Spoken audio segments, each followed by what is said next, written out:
ನಮಸ್ಕಾರ ಸ್ನೇಹಿತರೆ. ಕೇರಳದ ಈ ದೇವಸ್ಥಾನದಲ್ಲಿ ದೇವಿಯೇ ನೇರವಾಗಿ ನೆಲೆಸಿದ್ದಾಳೆ ಎಂಬ ನಂಬಿಕೆ ಇದೆ. ಅಷ್ಟೇ ಅಲ್ಲ, ಇಲ್ಲಿ ನಡೆಯುವ ಕೆಲವು ವಿಚಿತ್ರ ಆಚರಣೆಗಳು ನಿಮ್ಮನ್ನು ಬೆಚ್ಚಿ ಬೀಳಿಸುತ್ತವೆ. ಅದೇ ಕೊಡಂಗಲ್ಲೂರು ಶ್ರೀ ಕುರುಂಬ ಭಗವತಿ ದೇವಸ್ಥಾನ. ಇದರ ರಹಸ್ಯಗಳೇನು ನೋಡೋಣ ಬನ್ನಿ. ಈ ದೇವಸ್ಥಾನವು ಪುರಾಣ ಪ್ರಸಿದ್ಧ ಕಣ್ಣಗಿಯ ನೆನಪಿಗಾಗಿ ನಿರ್ಮಿಸಲ್ಪಟ್ಟಿದ್ದು, ಅನ್ಯಾಯವಾಗಿ ತನ್ನ ಪತಿಯನ್ನು ಕೊಂದ ಮಧುರೈ ನಗರವನ್ನೇ ತನ್ನ ಪಾತಿವ್ರತ್ಯದ ಶಕ್ತಿಯಿಂದ ಸುಟ್ಟು ಹಾಕಿದ ಕಣ್ಣಗಿ ಶಾಂತಿಗಾಗಿ ಇಲ್ಲಿಗೆ ಬಂದು ದೇವಿಯಲ್ಲಿ ಐಕ್ಯಲಾದಳು ಎನ್ನಲಾಗುತ್ತದೆ.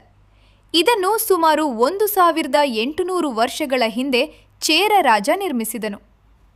ಸಾಮಾನ್ಯವಾಗಿ ದೇವಸ್ಥಾನಗಳಲ್ಲಿ ಕಲ್ಲಿನ ವಿಗ್ರಹಗಳಿರುತ್ತವೆ. ಆದರೆ ಇಲ್ಲಿನ 8 ಕೈಗಳ ಭದ್ರಕಾಳಿ ವಿಗ್ರಹವನ್ನು ಪ್ಲಾವಿನ ಅಥವಾ ಹಲಸಿನ ಮರದಿಂದ ಕೆತ್ತಲಾಗಿದೆ. ಈ ವಿಗ್ರಹವು ಅತ್ಯಂತ ಶಕ್ತಿಶಾಲಿ ಮತ್ತು ರಹಸ್ಯಮಯ ಪೂಜಾ ವಿಧಿಗಳನ್ನು ಹೊಂದಿದೆ. ಇಲ್ಲಿ ನಡೆಯುವ ಕೊಡಂಗಲ್ಲೂರು ಭರಣಿ ಹಬ್ಬವು ಇಡೀ ವಿಶ್ವದಲ್ಲೇ ವಿಶಿಷ್ಟವಾದುದು. ಈ ಸಮಯದಲ್ಲಿ ಭಕ್ತರು ಕೆಂಪು ವಸ್ತ್ರ ಧರಿಸಿ ಕತ್ತಿ ಹಿಡಿದು ದೇವಸ್ಥಾನದ ಸುತ್ತ ರೌದ್ರವಾಗಿ ಓಡುತ್ತಾರೆ. ಇದನ್ನು ಕಾವು ತೀಂಡಲ್ ಎನ್ನಲಾಗುತ್ತದೆ. ಇದು ಪ್ರಾಚೀನ ಕಾಲದಿಂದಲೂ ನಡೆದು ಬಂದಿರುವ ರೋಮಾಂಚನಕಾರಿ ಆಚರಣೆಯಾಗಿದೆ. ಇಲ್ಲಿ ಸಾಂಕ್ರಾಮಿಕ ರೋಗಗಳ ದೇವತೆಯಾದ ವೈಸೂರಿ ಮಾಲಾ ಸನ್ನಿಧಿಯೂ ಇದೆ. ಭಕ್ತರು ಆರೋಗ್ಯಕ್ಕಾಗಿ ಇಲ್ಲಿ ಅರಿಶಿನ ಪುಡಿಯನ್ನು ಅರ್ಪಿಸುತ್ತಾರೆ. ದೇವಿಯ ಆಶೀರ್ವಾದವಿದ್ದರೆ ಎಂತಹ ಕಾಯಿಲೆಯೂ ದೂರವಾಗುತ್ತದೆ ಎಂಬುದು ಇಲ್ಲಿನ ಜನರ ಅಚಲನ ನಂಬಿಕೆ. ನೀವು ನೋಡ್ತಿರೋ ಈ ದೃಶ್ಯ ಯಾವುದೇ ಸಿನಿಮಾದಲ್ಲ. ಇದು ಕೇರಳದ ಪ್ರಸಿದ್ಧ ಕೊಡಂಗಲ್ಲೂರು ಭರಣಿ ಉತ್ಸವ. ಇಲ್ಲಿ ಸಾವಿರಾರು ಭಕ್ತರು ಕೆಂಪು ವಸ್ತ್ರ ಧರಿಸಿ ಕೈಯಲ್ಲಿ ಕತ್ತಿ ಹಿಡಿದು ದೇವಸ್ಥಾನದ ಸುತ್ತ ರೌದ್ರವಾಗಿ ಓಡುತ್ತಾರೆ. ವಿಶೇಷ ಅಂದರೆ ಭಕ್ತರು ತಮ್ಮ ಹಣೆಯನ್ನೇ ಕತ್ತಿಯಿಂದ ಚುಚ್ಚಿಕೊಂಡು ರಕ್ತ ಬರೆಸಿಕೊಳ್ಳುತ್ತಾರೆ.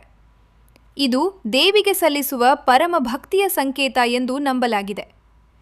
ಒಂದು ಕಾಲದಲ್ಲಿ ಜಾತಿ ಪದ್ಧತಿಯ ವಿರುದ್ಧ ಪ್ರತಿಭಟನೆಯಾಗಿ ಆರಂಭವಾದ ಈ ಹಬ್ಬ ಇಂದು ಕೇರಳದ ಅತ್ಯಂತ ವಿಶಿಷ್ಟ ಮತ್ತು ರೋಮಾಂಚನಕಾರಿ ಸಂಪ್ರದಾಯವಾಗಿ ಉಳಿದಿದೆ. ಆದರೆ ಈ ಬಾರಿ ಅಂದರೆ 2026ರ ಹಬ್ಬದಲ್ಲಿ ಎಲ್ಲರ ಕಣ್ಣು ಸೆಳೆದಿದ್ದು ಒಬ್ಬ ವಿದೇಶಿ ಮಹಿಳೆ. ಕೆಂಪು ಸೀರೆ ಧರಿಸಿ ದೇವಿಯ ಭಕ್ತಿಯಲ್ಲಿ ತನ್ಮಯರಾಗಿ ವಿಶಿಷ್ಟವಾದ ಆಚರಣೆಯ ನೃತ್ಯ ಮಾಡುತ್ತಿದ್ದ ಈ ಮಹಿಳೆ ಯಾರು ಅಂತ ಇಡೀ ಸೋಷಿಯಲ್ ಮೀಡಿಯಾ ಹುಡುಕಾಟ ನಡೆಸಿತ್ತು. ಕೊನೆಗೆ ತಿಳಿದು ಬಂದ ವಿಷಯ ಏನೆಂದರೆ, ಇವರು ಸ್ಪೇನ್ ದೇಶದ ಪ್ರಸಿದ್ಧ ವ್ಲಾಗರ್ ನಿತ್ಯಶ್ರೀ ಪೌಲಾ ಸೆಗರಾ. ನಿತ್ಯಶ್ರೀ ಅವರಿಗೆ ಭಾರತೀಯ ಸಂಸ್ಕೃತಿ ಮತ್ತು ಆಧ್ಯಾತ್ಮದ ಮೇಲೆ ಅಪಾರ ಆಸಕ್ತಿ. ಇವರು ಭಾರತದ ವಿವಿಧ ದೇವಸ್ಥಾನಗಳಿಗೆ ಭೇಟಿ ನೀಡಿ ಅಲ್ಲಿನ ಆಚರಣೆಗಳ ವಿಡಿಯೋಗಳನ್ನು ತಮ್ಮ ಸೋಷಿಯಲ್ ಮೀಡಿಯಾದಲ್ಲಿ ಹಂಚಿಕೊಳ್ಳುತ್ತಾರೆ. ಈ ಬಾರಿ ಕೊಡಂಗಲ್ಲೂರಿಗೆ ಬಂದ ಇವರು ಅಲ್ಲಿನ ದೈವಿಕ ಶಕ್ತಿಗೆ ಮಾರು ಹೋಗಿ ಭಾವಪರವಶರಾಗಿ ನೃತ್ಯ ಮಾಡಿರೋದು ಎಲ್ಲರನ್ನೂ ಬೆರಗುಗೊಳಿಸಿದೆ. ವಿಶೇಷ, ಗಡಿ ದಾಟಿ ಬಂದು ನಮ್ಮ ದೇವಿಯ ಭಕ್ತಿಯಲ್ಲಿ ಮಿಂದೆದ್ದ ಈ ವಿದೇಶಿ ಮಹಿಳೆಯ ಬಗ್ಗೆ ನಿಮ್ಗೇನನ್ಸುತ್ತೆ? ಕಾಮೆಂಟ್ ಮಾಡಿ ತಿಳಿಸಿ. ಇಂತಹ ಇಂಟ್ರೆಸ್ಟಿಂಗ್ ಫ್ಯಾಕ್ಟ್ಸ್ಗಾಗಿ ಫ್ಯಾಕ್ಟ್ ಬೈಟ್ ಸಬ್ಸ್ಕ್ರೈಬ್ ಮಾಡಿ.